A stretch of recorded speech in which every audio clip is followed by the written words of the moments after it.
Our first presenter, Professor David Uher, he trained initially as a sinologist and got his master's degree from Charles University in Prague. Later, he got his PhD in Chinese philology from the Department of Chinese Language at Nanjing University in the People's Republic of China. From 2002 to 2014, he was appointed the director of the Department of Asian Studies after spending almost a decade at Palatsky University in Olomouc. He completed his habilitation at the Faculty of Arts of Charles University in Prague in 2016. Being a student of Oldřich Schwarny, Dr. Uher collaborated with him on several textbooks. In his professional works, he focuses on Chinese grammatology.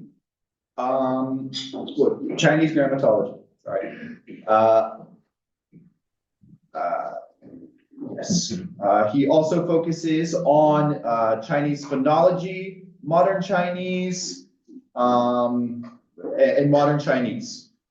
From 2007 to 2012, he held the position of the first Czech director of the Confucius Institute of the Palatsky University in Olomouc. So, without further ado, Dr. Uher, the stage is yours. Thank you very much.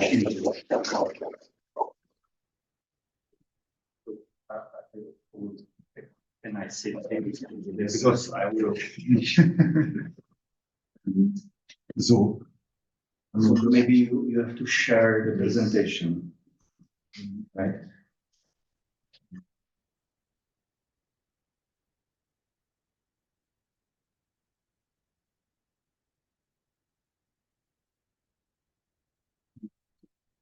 Yeah. Yes. So thank you very much indeed. Thank you, Sarah, for your invitation.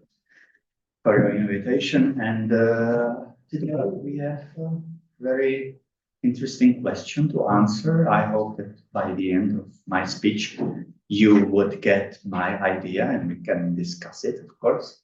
Why will the Chinese not abandon sinograms? Sinograms is how the Chinese characters are called in grammatology, because grammatology doesn't like much if one term is constructed from 2, 3, 4 words, Chinese characters, 2 words, so only one sinograms for this Chinese characters. As it was said, my crucial interest in my specialization is grammatology, what is science about writing. And of course, I am not interested, well, it is not like I am not interested in, but I basically specialize on Chinese grammatology. In fact, this specialization is quite uncommon in Europe and in America. Most likely because quite a lot of people, they have a lot of knowledge about Latin writing or letter writing systems, but not so many in connection with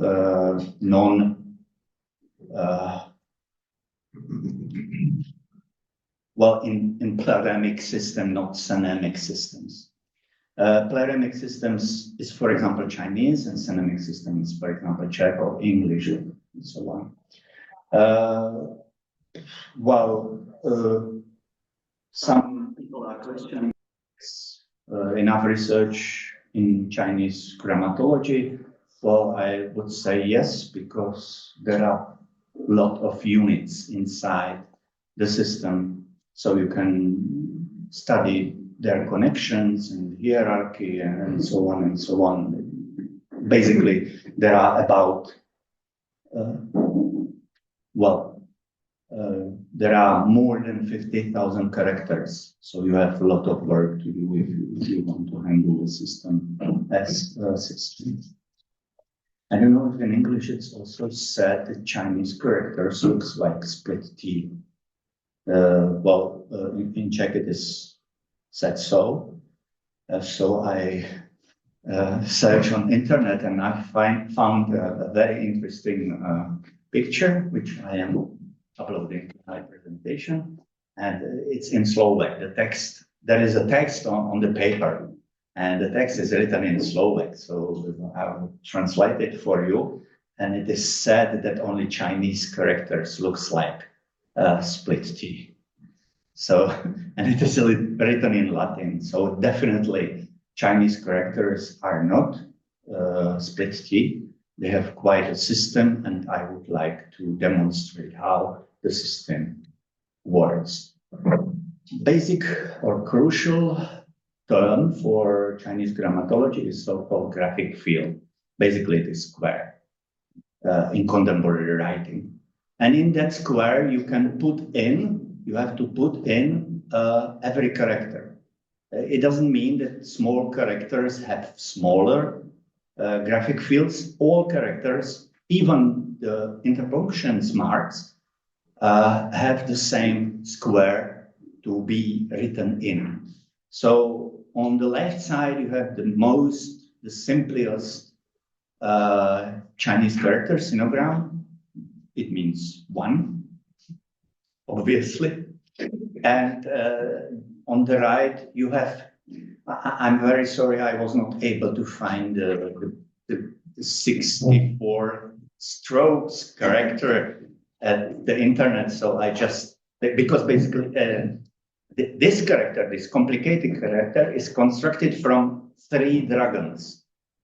Every part there are 3 dragons in it. One is up and next 2 are down. In fact, there is also a character with 4 dragons, but this means cloudly, like, wow. Different meaning, and 4 dragons are something like, I don't know how to say it in English, if they are 2 men changing arguments very intensively.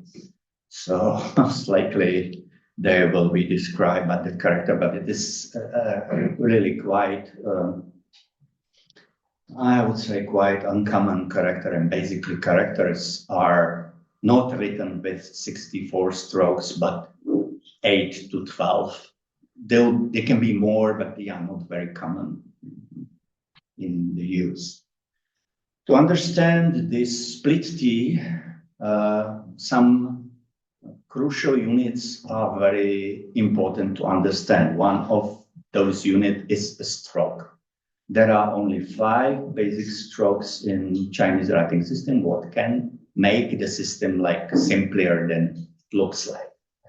And if you can see the small numbers, number 1 is dot, the stroke is called dot. Then number 2, it is vertical. Then you have horizontal, it's number 3. And number 4 is left stroke, and number 5 is right stroke. So there are only 5 basic strokes in Chinese writing system. That means that the system itself, well, maybe would be a complex, but consisting from not many units. Also, a concept of element and component is very important for Chinese writing, because you can have several components in one sinogram, but basically only 2 or maybe 1 component. What does it mean? Elements are just graphical units. Like, for example, this character is constructed from 6 elements. 6 graphical elements that do not create the meaning of the characters. Well, it's representation. So if you can see the left part of the character, up there is a rain, down there is a cloud. Right side, it is hand, with roof, with heart, with another hand. So 6 elements, but basically those elements has nothing to do with what the character means, because components has. And the left side is so-called determinative, something that has a relationship with the meaning of the character. And on the right side, there is so-called phonetic part of the character. It helps you to, or it reminds you how to read it. And the left side is read I, and the whole character is read I, and it means cloudy. So that's why there is a cloud on the left side. Also, very interesting thing on Chinese writing is so-called ductus, plural, singulars, ductus, the styles of writing. I don't like, well, I'm using the Latin word because style is something under the ductus. One ductus can have several styles. So ductus and the basic ductus are in fact 1, 2, 3, 4, 5, 6. Well, there are more, but the basic is something like that. And I'm sorry, I have I have an example created with such easy, simply recognized characters. You should read this picture from right to left. What is the classical or traditional way how Chinese are writing characters? If they are writing from right to left, basically they are writing up and down. So the first character is horse. What is understandable because it looks like horse, the first character, but the second one is not already because it was already formalized, schematized, and so on and so on. And the formalization or simplification of the graphic of the sinogram is moving from right to left. So you can see on the right side, there is a quite complex character, and on the left side, it's simplified. Well, anyway, the last character is contemporary. Simplified character is not traditional one. So this is horse. The second line is, if somebody here can speak Chinese, so you please do not guess, but what does it mean? What it looks like, the picture. Yeah, big, it's big. It's not so obvious. Yeah. The third one is rabbit, and the last one is tiger. Yeah. It's very funny situation because in fact, the pig is very similar to dog in original writing. So most likely Chinese in ancient times were not quite sure if it is dog or pig. Anyway, they were eaten anyway. Yes. So this is like that. And the rabbit is not such a common animal as it is in Europe, but still exists. Also, I should explain you those are characters from different times. The first two lines are so-called bones inscriptions or inscriptions on bones. The second two line is description on bronzes. The fifth line and the sixth line are minor and major script. It's called seal script in the theoretical literature, but it wasn't. Well, this term is not accurate because those characters were not used only on seals. It was used everywhere, but not now. It's ancient form of the character. last line is the contemporary appearance of characters, and the line on the right from the left side, from this left line is so-called official or clerical ductus. If you would like to know the timing, the first three lines are about 1,200 years ago till approximately 8th century, 7th century BC. The next two lines are basically the time after, until the 3rd century of BC, and the last two lines are from about 3rd century BC to nowadays. But the contemporary script is a little bit different from if you compare the last line and the previous line, you would see that they are not quite same, but they are very similar already. But if you would compare the left line with the right line, so it is something very different. So-called simplification is very interesting on horse mark, because you can see eye and tail and hair and those on the ancient scribing. Then you only have the hair and eye and maybe tail. Then everything is even more simplified, but you still have hair. Yeah, it doesn't mean that horse is the only animal that has hair, but its hair is quite obvious, so it's mark of that. In fact, it exists. There exist three basic types of Chinese characters, how they are constructing from the perspective of the construction. Or they cannot be, that sinogram cannot be divided into parts. So that kind of sinogram we call contour sinogram. And we have some examples here. Maybe it is not necessary I read it one by one because it is quite obvious. The first one on the left side is human, but it is a human from a side view, not from a different angle. Mountain, why only 3 peaks? Why not 4? Why not 2? Well, I would say 2, not enough.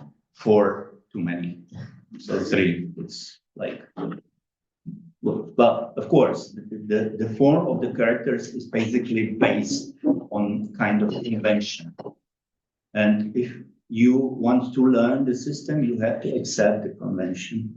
But sometimes the attitude, or sometimes the relationship with the reality in Chinese and non-Chinese culture can be pretty different. What is understandable? The third character, mouse, is quite obvious.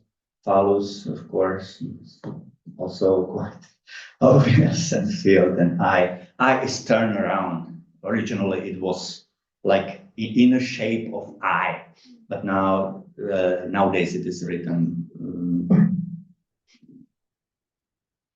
rotated 90 degrees.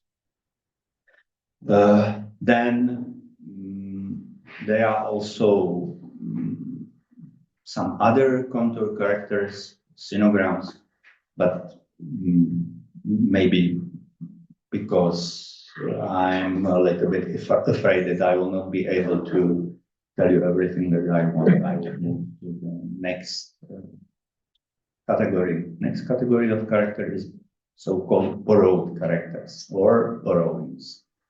That means that originally the character meant something, but for some reasons, Chinese decided to use it in a different meaning.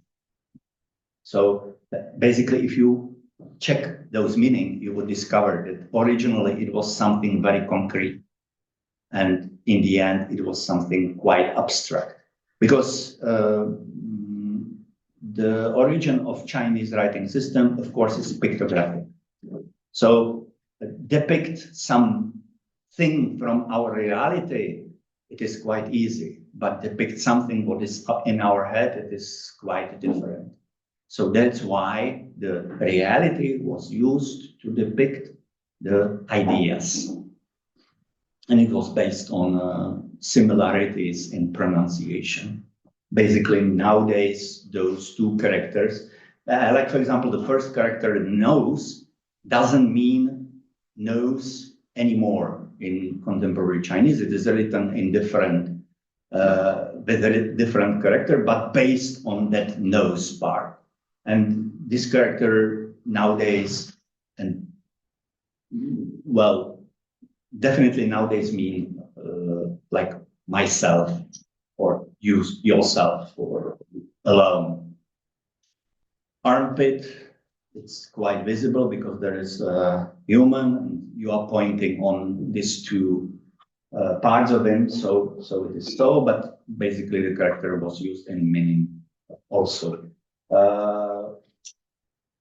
Hips, back is the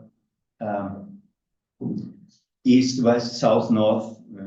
Very interesting that originally there were pictures and nowadays they are borrowings with, of course, different meanings. Of course, numerals are also quite good material for borrowings. So we have several examples here.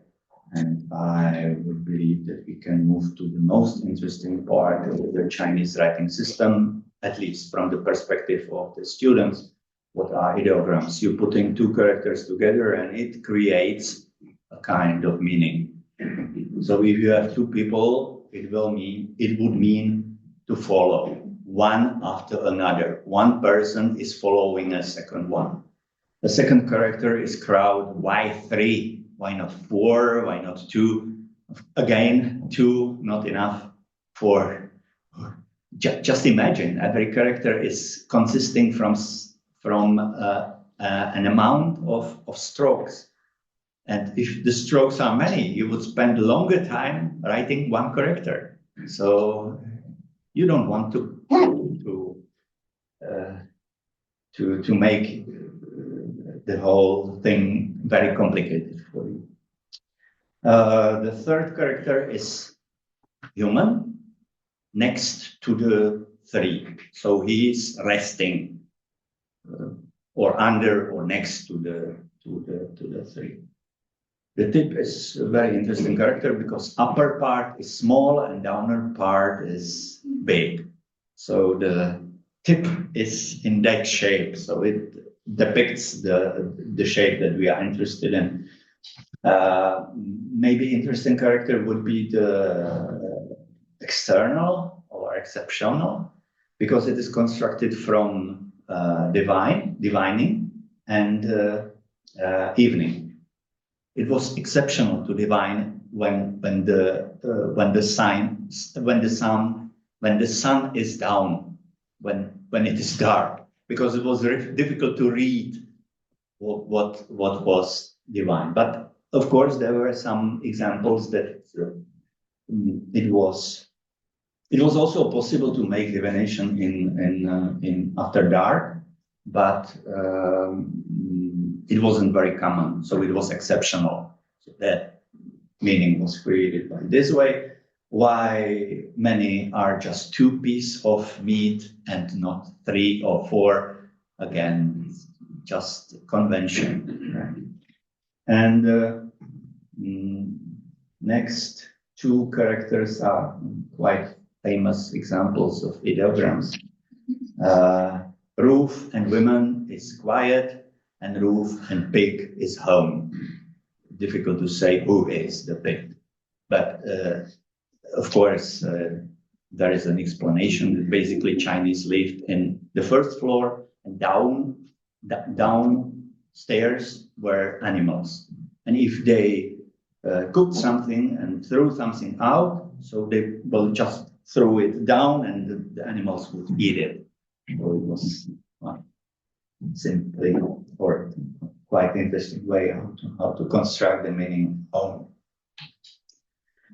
The last category are phonograms, and those characters are constructed from a part that has some relationship with the meaning of the character and a part that has something to do with the pronunciation of the character. Again, you have several examples here.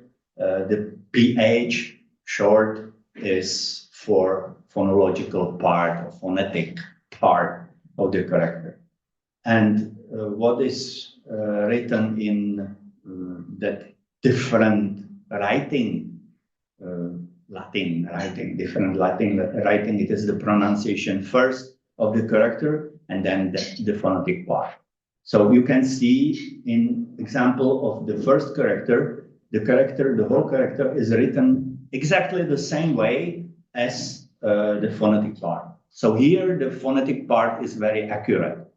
Problem is that the characters are existing about 3,200 years.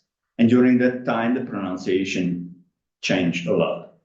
So nowadays, some characters, their phonological part is quite far away from the contemporary pronunciation. I haven't put any kind of that examples here, but for example, if you would see 1, 2, 3, 4, 5, 6, 7, seventh character, you can see that it is pronounced Jan, but the pronunciation of the phonological part is Shan. Different initial, different tone, similar final, but still it is not 100%. So that means that in some characters, phonological part is read exactly like the characters, but in some not. And that is something that you should master. Don't worry, even Chinese have to study at least 9 years to master basic 1,600 characters. So but they are starting to learn Chinese characters from 6 years, right? So the brain is quite fresh in that time when you starting studying Chinese when you are 20. Of course, you are still fresh, but not as fresh. And of course, crucial problem is that the language that these things are written in is their mother tongue. As foreigner, you have to learn first Chinese, then you can study Chinese writing system. Unluckily, at university, we have to teach it both together because we don't have enough time. For BA study program, you have only 3 years.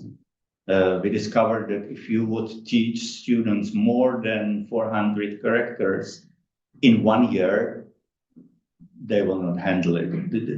It's too many if it is 500. So first year 400, second year 400, third year 400, 1020, it is not 200. It is not even enough to read newspapers. So of course, if you want, but basically, that's why I was quite unhappy when we decided to divide originally master study program into bachelor and master study program. Why? Because in that time, I was not able to imagine how to teach someone to handle language within 3 years.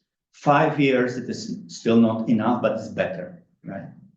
So we decided to teach in our BA study program, basically spoken language. And in MA study program, writing language. So this way we handle the situation with requirements, how this should be. Here I have 2 things that maybe you've been thinking about, but maybe not enough deeply. If we are looking at the Chinese as a language from European perspective, we basically have 2 problems. One is so-called space problem, and the second one is time problem. What is the space problem? I don't know how about in other countries, but in Czech we have a book of maps, like when you're attending the primary and secondary school. And in that book of maps, there is a page for China, but 2 pages for Central Europe. So it looks like that Central Europe is not so small and China is not so big. But of course, everything is about different scales. And in fact, China is as big as Europe, with that European part of Russia. So it is quite huge territory, and the perspective should be different.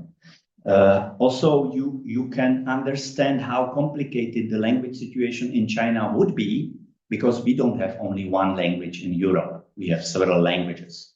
So just imagine the situation that you are in Czech Republic, you are in Třebíč, what is considered to be a real middle of Czech Republic, and you will go 250 kilometers elsewhere, north, south, east, west. If you would go 250 kilometers, there will be a different language, North Polish. Very similar to Czech, but not the same. And it is not like if you are not studying Polish and you are Czech, you can understand it. It is not like that. If you go south, of course, it is 250, it is maybe still Austria or Italy. Austria, German, Italy, Italian, so different languages. West, German, and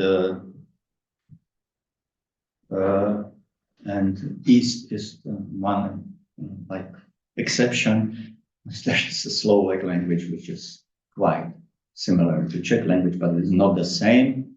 And the funny situation is that obviously when Czechoslovakia existed, the language education, Czech language, Slovak language education was on a different level, because nowadays Czech students sometimes cannot understand Slovak, what is very strange for me, but I grew up in the system where the Czechoslovakia was still existing.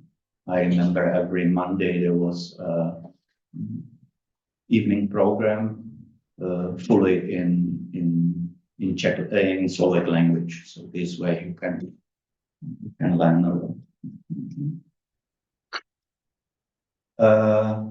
So this is the space problem, and the problem of time is all these written records of Czech language is from the 10th century, about 10th century. So Chinese have 1,000 years older texts and 1,000 years older text and 200 years old text. So if you just check how, for example, English looked in Shakespeare's times, so you have to, if you would like to know how the archaic Chinese look like, you have to put this time maybe 3 or 4 times in the history, and you can reach the perspective. Unluckily, in Europe, we don't have such an ancient language as Chinese is, so the comparison is not easy. Of course, we have Latin and we have ancient Greek, but those are dead languages. They are not involved in anymore. So it's also a different thing. Now I am approaching to that part that I would like to explain why Chinese will not switch from the sinograms to Latin or different alphabets. The first crucial problem is dialect. It has something to do with the space problem that I just described. So we have, well, in European sources, they are called languages. In Chinese sources, they are called dialects, but I believe it is a bad translation of the Chinese word to English, because in fact they are not dialects. They are just, in original, they are local words, but that is a name for dialect in Chinese, but it doesn't necessarily mean that it is dialect. So, of course, it also has a perspective, the politological perspective, that that idea that there is only one Chinese, so there is only one Chinese nation, but still the concrete situation is quite different. So we have three words here: north, wind, and sun. Most likely you know the story that north, wind, and sun were competing who would make the man get out of his ropes. And it's a very famous story, I believe, from Aesop. And you can see we have four words here, and we can compare its appearance in different languages or dialects. It depends on the perspective in China, how it's realized. You can see, like for example, the north. The transcription is International Phonetic Alphabet. So the north has the same initial, the syllable, but the final is quite different, and especially tones are different, because Chinese is tonal language, and those numbers behind the syllable means what tone it is. Basically, there is 5-degree scale, and you're moving from, for example, degree 2 to degree 1 and degree 4. So the tone would look like bay, bay. You will go a little bit down and up, bay. The second one is fun. It is the first tone, so-called 5-5, 3-5, and 5-3 is not here. Luckily, the standard Chinese has only 4 tones, because there are some dialects, languages in China, they have more tones, and the system is quite complex. And here we have some explanation or some examination of how those 4 words are pronounced differently in different ideas. So Shanghai, you all know what it is. Kan dialect is Jiangxi province dialect. Hakka is basically Guangxi province dialect. Amoy is Fujian, also called Fujianese, but it's not. The term is quite improper, because Fujian is very big territory, and there are several dialects on the territory. So maybe some other terms should be used to describe the language. And Cantonese is quite famous even in Europe, thanks to Hong Kong, because it's the language that Cantonese and Hong Kongese is not the same, but they are quite similar and understandable, but difficult to say if it is the similarity of language or the ability to watch the Hong Kong television in Canton, for example. So the first problem is why the Chinese will not leave the Chinese characters. The first problem is local languages are quite different. So if we don't have standard, it would be very difficult to find a way how to communicate without characters. I should say that those words, that the local languages are different, but the writing is the same. Doesn't matter if you will pronounce north, wind, and sun in Pekingese or Cantonese, but the characters are still the same. So it is like that. And the second problem has something to do with the space, with the time. And we have 2 texts here. Those 2 texts have the same meaning, but one of them is written by the ancient form of the language. The second one is in the contemporary language. It is always said that contemporary things are simpler than ancient things. But this is quite exception, because as you can see, originally it was only 3 lines. Now it is 5. And those red characters, those red sinograms, are not written in the original text because they were not needed. The first character of the text is the name of a state. So why would you write its state? Yeah, but in contemporary China, in that time, it was one of the states in China. But in contemporary China, you don't know what who the first character can mean something else also. Of course, there are some changes in grammar because it is a very long time between those two languages. There is about 2,500 years. So the grammar is, in fact, it is also important to understand that Chinese typologically originally was a very different language than contemporary Chinese is. Contemporary Chinese is very similar, its grammar is very similar to English, but in that classical times, the grammar was a grammar of isolating language without, everything is expressed, basically no morphology, basically few grammatical words, and everything is expressed by syntax. So just that quantitative perspective, you can compare those two texts, they are different. And definitely if Confucius would come to our class today, in spite of that I can speak Chinese, we would not be able to communicate if we are not writing. That's a good thing on Chinese writing system. It doesn't matter what country you are from. If you know the characters, you can change information with your colleague by this way. And we have classical examples. When I studied Chinese in China, I had a lot of classmates from Japan.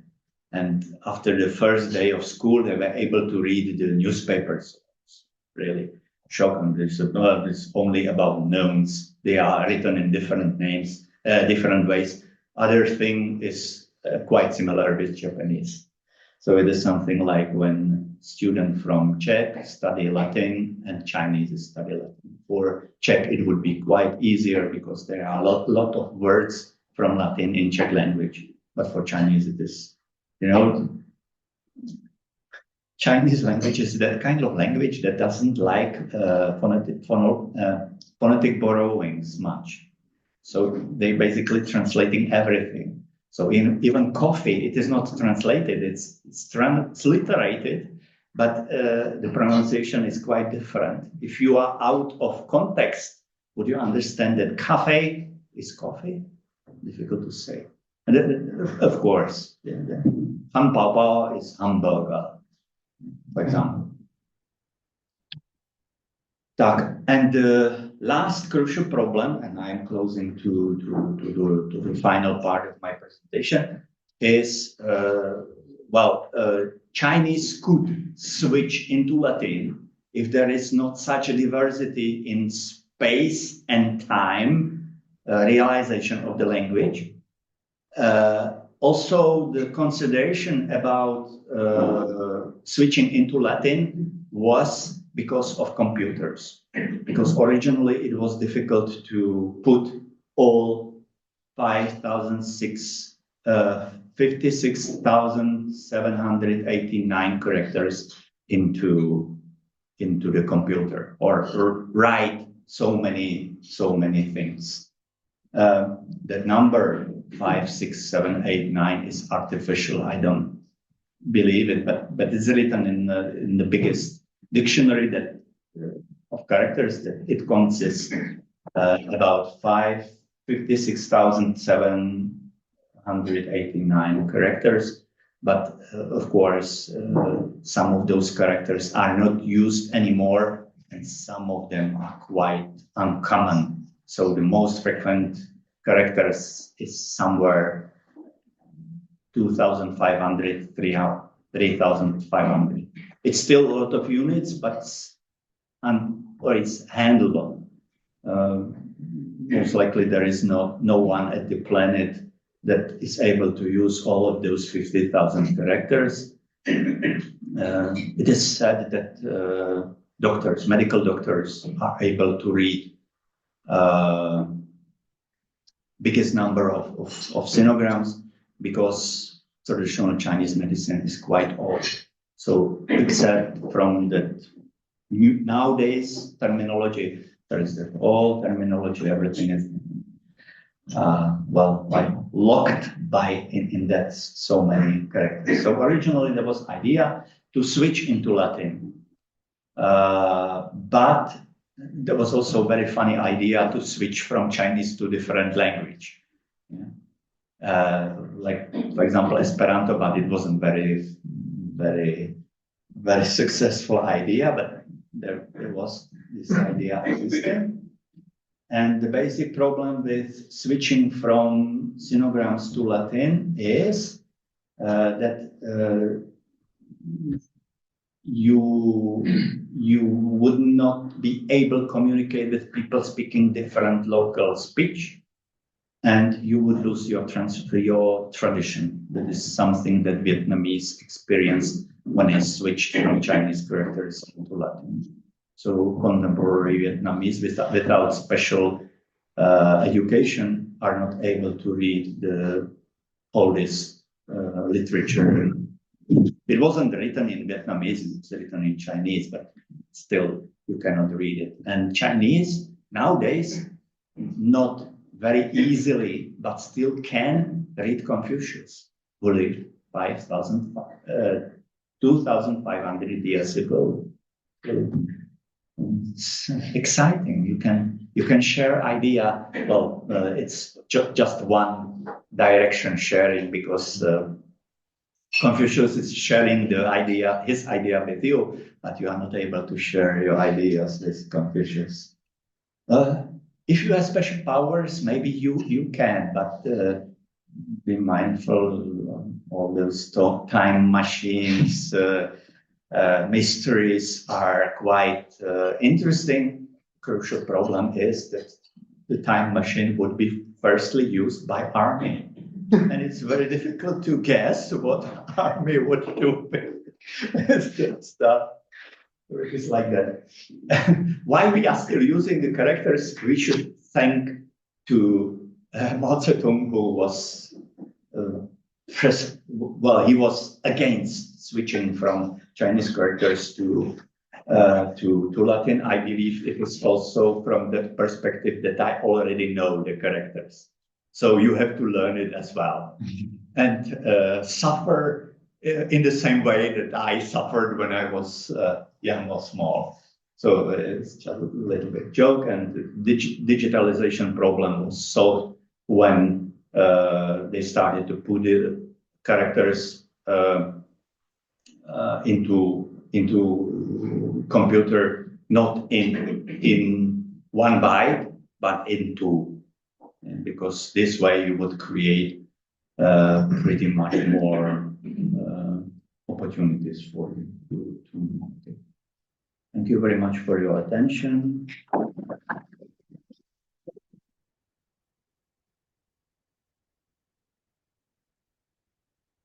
Thank you very much, Dr. Uher. We can now open up the floor to questions and discussions. If anyone here would like to ask, or I can also keep an eye out on the chat. Are there any questions here, first off? Hello, Professor. I think I can explain why mountains have 3 peaks, not why 2, why not 4. Yeah, because in our culture, we often use 3 as a reference to many, such as we have an idiom for the 3 people into a tiger. It means if a first thing, many people talk it, then others will think it will be true. So in this example, we use 3 as a reference to many. Because in our culture, we have a region called Dao.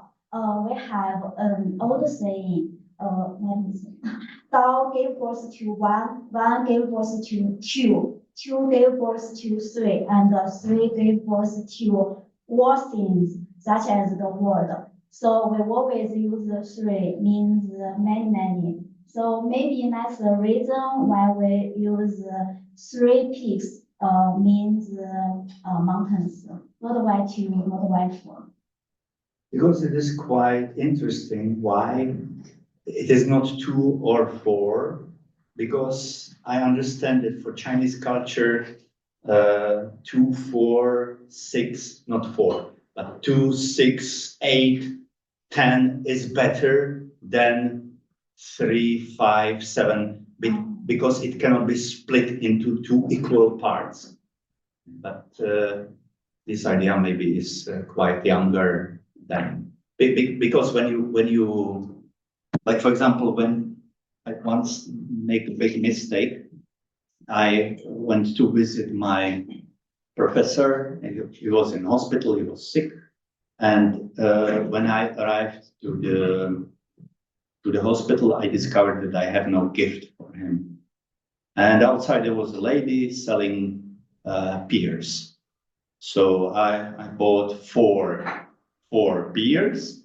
I thought 2 not enough, 6 too many, so I bought 4, and I gave it to my teacher, and my teacher, later on, he explained me that 4, the number 4 in Chinese is pronounced quite similar to death. And pear is pronounced li, what means left. So I wished my teacher to die twice, not just once, but twice. So you can see the language definitely is not only about phonology, about grammar, about the words, but it is culture. Yeah. And most likely, there is a reason why the character is written just that way, but unluckily, we cannot communicate with the creators of it. Yeah. Anyway, thank you very much for mentioning my favorite story. 3 people would make tiger. Yes. That's a quite interesting story, because there was official asking king, oh, if there would be one person telling you that there is a tiger on the market, would you believe?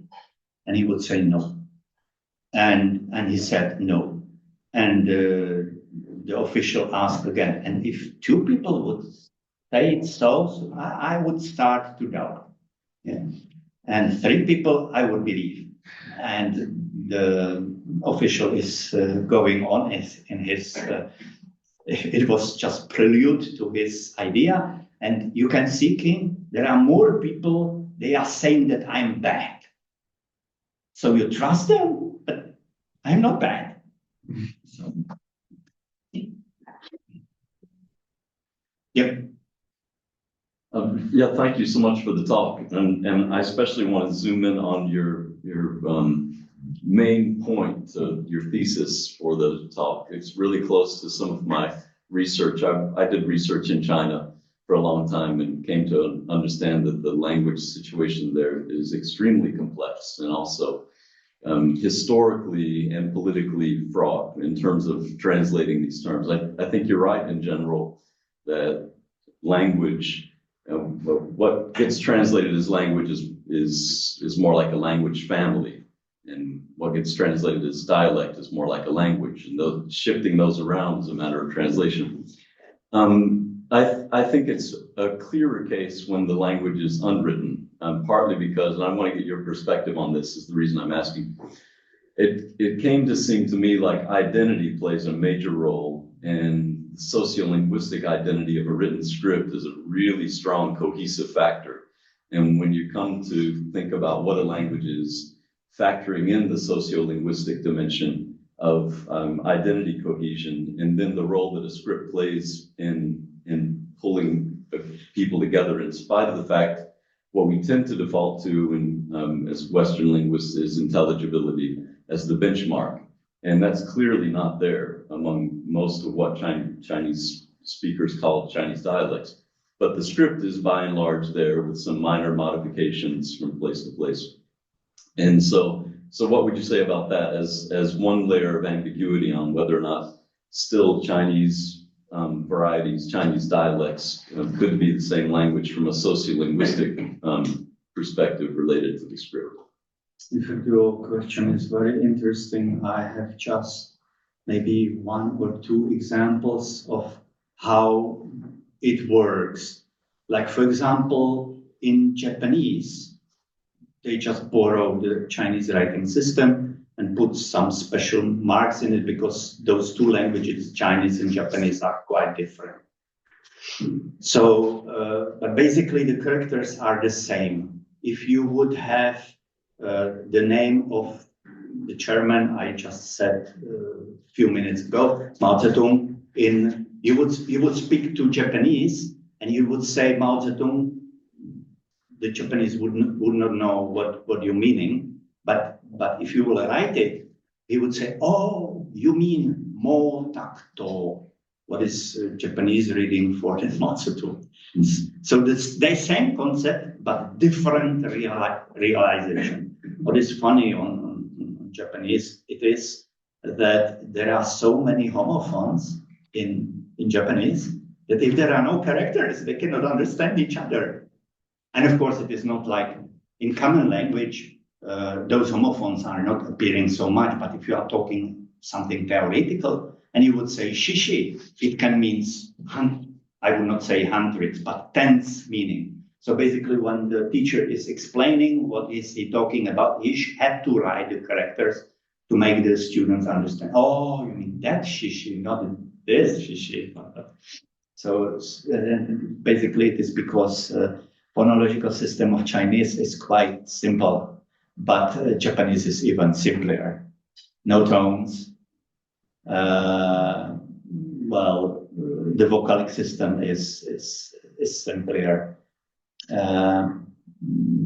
So it created a situation like that. The crucial thing was that Vietnamese were starting to use characters, and Vietnamese and Chinese, they are, well, typologically, they are very similar, but they are different language families. So the first step was not to write in Vietnamese, because it would still have, it would cause some problem. Like, for example, in Vietnamese, attribute is behind the noun, while in Chinese, it is in front of it. So how to handle this situation? But anyway, because the differences, typological differences between Vietnamese and Chinese are not so big, so it was still possible to write in Chinese, but read it in with Vietnamese pronunciation. But for Korean and Japanese, it was different because those two languages are agglutinative language. Agglutination is a kind of flexion.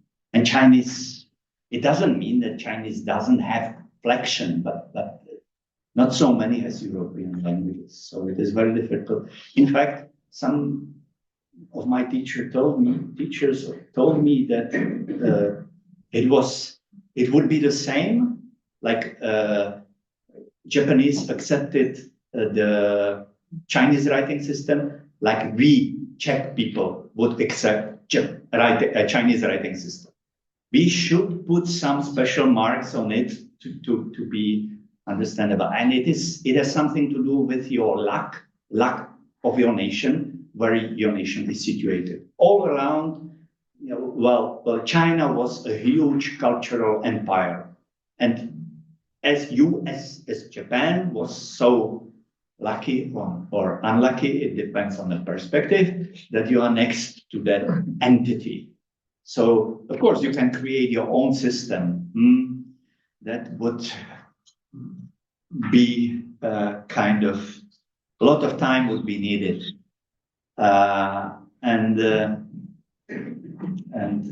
So it is something like that. Definitely, you are right, that sociological aspect of any writing system is very interesting. But it is commonly said that the written language is secondary and the spoken language is primary, and it works for many languages, but not for Chinese. Because as we were talking before with my lecture, in fact, in Chinese, there are still some words that Confucius used. So that's really quite different perspective, I would say.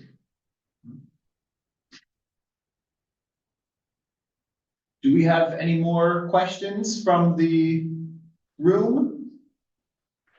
And I'll see, are there any raised hands at all? I'm not seeing any raised hands. Going once, going twice. All right. Thank you very much, Doctor. That was a very